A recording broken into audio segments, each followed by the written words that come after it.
S K super TMT, the long life TMT. ರಾಜ್ಯಾದ್ಯಂತ ಇವತ್ತು police constable ಹುದ್ದೆಗಳಿಗೆ ಲಿಖಿತ ಪರೀಕ್ಷೆ ನಡೀತು. ಆದರೆ ಈ KPSC ಕರ್ಮಕಾಂಡ್ಯದ ಮಧ್ಯೆ ಇವತ್ತು ನಡೆದ ಪರೀಕ್ಷೆ ಕೂಡ ಏನು ಗೊಂದಲಗಳಿಂದ ಹೊರತಾಗಿರಲಿಲ್ಲ.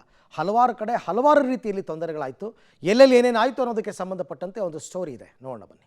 ರಾಜ್ಯಾದ್ಯಂತ ಕಾನ್ಸ್ಟೇಬಲ್ ನೇಮಕಾತಿ ಪರೀಕ್ಷೆ, ಪೊಲೀಸ್ ಬಿಗಿ ಬಂದೋಬಸ್ತ್ನಲ್ಲಿ ನಡೆದ ಎಕ್ಸಾಮ್, ಪರೀಕ್ಷೆ ಕೇಂದ್ರಗಳಲ್ಲಿ ಜಾಮರ್ ಅಳವಡಿಕೆ. ಸಿವಿಲ್ ಪೊಲೀಸ್ ಪೇದೆ ನೇಮಕಾತಿಗಾಗಿ ಲಿಖಿತ ಪರೀಕ್ಷೆಯು ಬೆಂಗಳೂರು ಸೇರಿದಂತೆ ಹಲವು ಕೇಂದ್ರದಲ್ಲಿ ನಡೆದಿದೆ.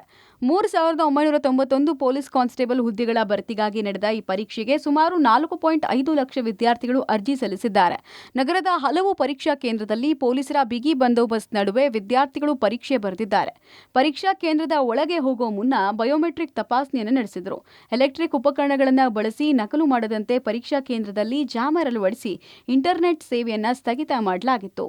ಇವತ್ತು ಪೊಲೀಸ್ ಪೇದೆ ನೇಮಕಾತಿ ಪರೀಕ್ಷೆ, ಈಗಾಗಲೇ ಪರೀಕ್ಷೆಯನ್ನು ಬರೆಯೋದಕ್ಕೆ ಈಗ ಎಕ್ಸಾಮ್ ಸೆಂಟರ್ಗೆ ಸಾಕಷ್ಟು ಅಭ್ಯರ್ಥಿಗಳು ಕೂಡ ಬರ್ತಾ ಇದ್ದಾರೆ. ಈಗ ಅವರ ನೋಂದಣಿ ಸಂಖ್ಯೆಯನ್ನು ಪರಿಶೀಲನೆ ಮಾಡಿಕೊಂಡು ಅದಾದ ಬಳಿಕ ಮೆಟಲ್ ಡಿಟೆಕ್ಟರ್ನ ಮೂಲಕವಾಗಿ ನೇರವಾಗಿ ಇದೀಗ ಒಳಗಡೆ ಪ್ರವೇಶವನ್ನು ಪಡೆದುಕೊಳ್ತಾ ಇದ್ದಾರೆ. ಹೋಗುವಂಥ ಸಂದರ್ಭದಲ್ಲಿ ಕೂಡ ಈಗ ಪೊಲೀಸರು ಎಲ್ಲ ರೀತಿಯಲ್ಲೂ ಕೂಡ ಪರಿಶೀಲನೆಯನ್ನು ನಡೆಸಿ ಯಾವುದೆಲ್ಲ ದಾಖಲೆಗಳನ್ನು ತೆಗೆದುಕೊಂಡು ಹೋಗಬೇಕು, ಜೊತೆಗೆ ಏನು ನಿಯಮಗಳು ಇದ್ದಾವೆ ಅವೆಲ್ಲವನ್ನು ಕೂಡ ಅವರಿಗೆ ಹೇಳಿ ಒಳಗಡೆ ಕಳಿಸ್ಕೊಡುವಂಥ ವ್ಯವಸ್ಥೆಗಳನ್ನು ಕೂಡ ಮಾಡಿಕೊಳ್ಳಲಾಗ್ತಾ ಇದೆ. ಪರೀಕ್ಷಾ ಕೇಂದ್ರಗಳಲ್ಲಿ ವೆಬ್ ಕಾಸ್ಟಿಂಗ್ನ ವ್ಯವಸ್ಥೆಯನ್ನು ಕೂಡ ಮಾಡಲಾಗಿದೆ. ಅದರ ಜೊತೆಗೆ ಪೊಲೀಸರ ಕ್ಯಾಮರಾ ಜಾಮರ್ ಕಣ್ಗಾವಲಿನಲ್ಲಿ ಈ ಒಂದು ಪರೀಕ್ಷೆ ಕೂಡ ಆಗುತ್ತೆ.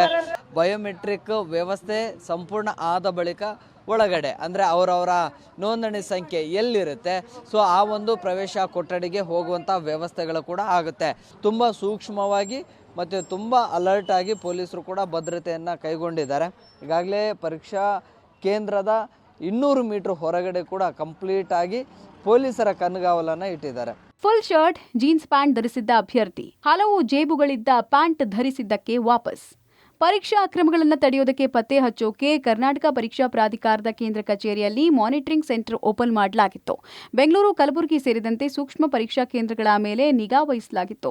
ಸೇಂಟ್ ಮಾರ್ಥಾಸ್ ಪರೀಕ್ಷಾ ಕೇಂದ್ರದ ಬಳಿ ಕೆಲ ಅಭ್ಯರ್ಥಿಗಳನ್ನು ವಾಪಸ್ ಕಳಿಸಲಾಯಿತು. ಫುಲ್ ಶರ್ಟ್, ಹಲವು ಜೇಬ್ಗಳಿಂದ ಇರುವಂತಹ ಪ್ಯಾಂಟ್ ಧರಿಸಿ ಬಂದಿದ್ದ ಅಭ್ಯರ್ಥಿಗಳನ್ನು ವಾಪಸ್ ಕಳಿಸಿದ್ರು.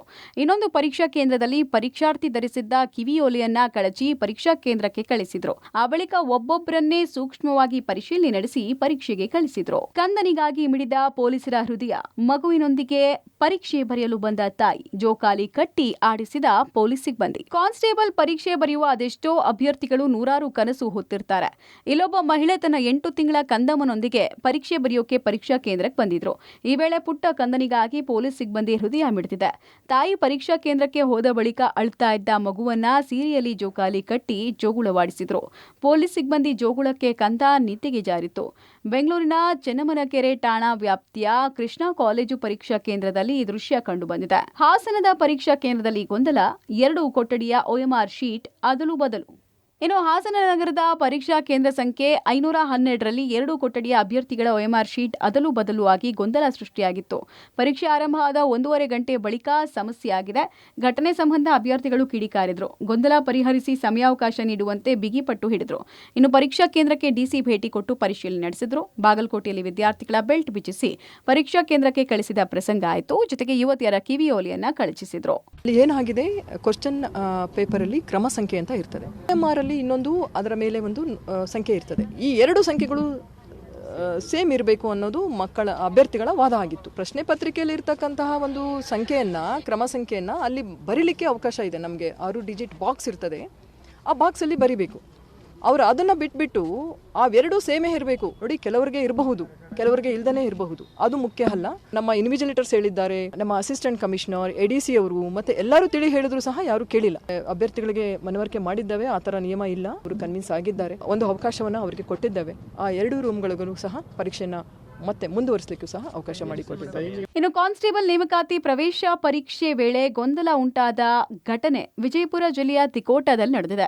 ಕೋಟ್ಯಾಳ್ ರಸ್ತೆ ಬಳಿ ಇರುವ ಶಾರದಾಂಬಾ PU ಕಾಲೇಜಿನಲ್ಲಿ 10:30ರಲ್ಲಿ ಕೊಡಬೇಕಾಗಿದ್ದ ಪ್ರಶ್ನೆ ಪತ್ರಿಕೆ ಅರ್ಧ ಗಂಟೆ ತಡವಾಗಿ ಅಂದರೆ 11 ಗಂಟೆಗೆ ನೀಡಿರುವ ಆರೋಪ ಕೇಳಿಬಂದಿದೆ. ಈ ಸಂಬಂಧ ಕೆಲ ಪರೀಕ್ಷಾರ್ಥಿಗಳು ಕೆಲ ಕಾಲ ಪ್ರತಿಭಟನೆ ಮಾಡಿದ್ರು. ಸ್ಥಳಕ್ಕೆ SP ಲಕ್ಷ್ಮಣ್ ನಿಂಬರ್ಗಿ ಭೇಟಿ ಕೊಟ್ಟು ಪರಿಶೀಲನೆ ನಡೆಸಿದ್ರು.